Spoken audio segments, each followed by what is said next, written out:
Guys మీరు YouTube channel start చేద్దాం అనుకుంటున్నారా? ఆర్ ఎల్స్ మీరు ఆల్రెడీ స్టార్ట్ చేశారా? మీకైతే ఇది బ్యాడ్ న్యూస్. యూట్యూబ్ మానిటైజేషన్ కాని వాళ్ళకి ప్రజెంట్ యూట్యూబ్ నుంచి ఒక అప్డేట్ వచ్చింది. యూట్యూబ్ మానిటైజేషన్ క్రైటీరియా చేంజ్ అయిపోయింది. యాక్చువల్ గా మనకి యూట్యూబ్ మానిటైజేషన్ కావాలంటే మీకు 1K సబ్స్క్రైబర్స్ ఉండాలి అండ్ 4000 వాచ్ అవర్స్ ఉండాలి లాస్ట్ 365 డేస్ లో. ఆర్ ఎల్స్ మీరు షార్ట్ వీడియోస్ తో మానిటైజేషన్ కంప్లీట్ చేయాలంటే లాస్ట్ 90 డేస్ లో 10 మిలియన్ వ్యూస్ అయితే రావాలి. బట్ ఇప్పుడు యూట్యూబ్ అయితే కంప్లీట్ చేంజ్ చేసింది. అంటే ఈ ప్రాసెస్ ని డబుల్ చేసింది. ఎలా అంటే 365 డేస్ లో 4000 అవర్స్ కాదు 8000 అవర్స్ కి అప్డేట్ చేసింది. ప్రజెంట్ 1K సబ్స్క్రైబర్స్ ఉండాలి అండ్ 8000 వాచ్ అవర్స్ ఉండాలి లాస్ట్ 365 డేస్ లో. ఆర్ ఎల్స్ మీరు షార్ట్స్ అయితే 90 డేస్ లో 20 మిలియన్ వ్యూస్ రావాలి. సో ఈ అప్డేట్ అయితే ఇంకా స్టార్ట్ కాలేదు.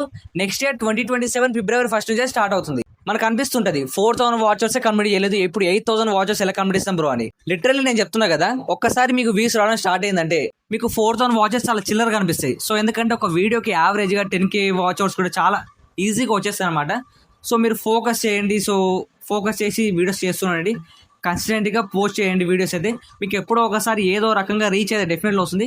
షార్ట్స్ పెడితే డైలీ పెట్టేసేయండి, ఏదో వీడియో 10 మిలియన్ హిట్ కదా. సో వెళ్తూ ఉంటుంది 20 మిలియన్ ఈజీ, ఏం బాధలేదు అసలు చెప్పాలంటే. సో క్రైటీరియా ఇంక్రీజ్ చేయడం ప్రాబ్లమే కానీ బట్ మరీ అంత ప్రాబ్లం అయితే కాదు. సో హార్డ్ వర్క్ చేయండి, కన్సిస్టెన్సీగా పోస్ట్ చేయండి, మీకు డెఫినెట్లీ సక్సెస్ వస్తుంది. సో అంతే, మరి అప్డేట్ గురించి కంప్లీట్ డీటెయిల్స్ అయితే ఇచ్చాను, మీకు అయితే అర్థమైంది అనుకుంటున్నాను. సో మీ ఫ్రెండ్స్ కూడా షేర్ చేయండి, యూట్యూబర్స్ కావాలనుకున్న వాళ్ళు ఉంటారు కదా, సో 500 వాళ్ళు కూడా ఉంటారు కదా, వాళ్ళకి రీల్ అయితే షేర్ చేయండి, వాళ్ళకు కూడా చెప్పండి ఇలా చేంజ్ అయిందా సంథింగ్. సో అంతే మరి, follow for more guys and do subscribe.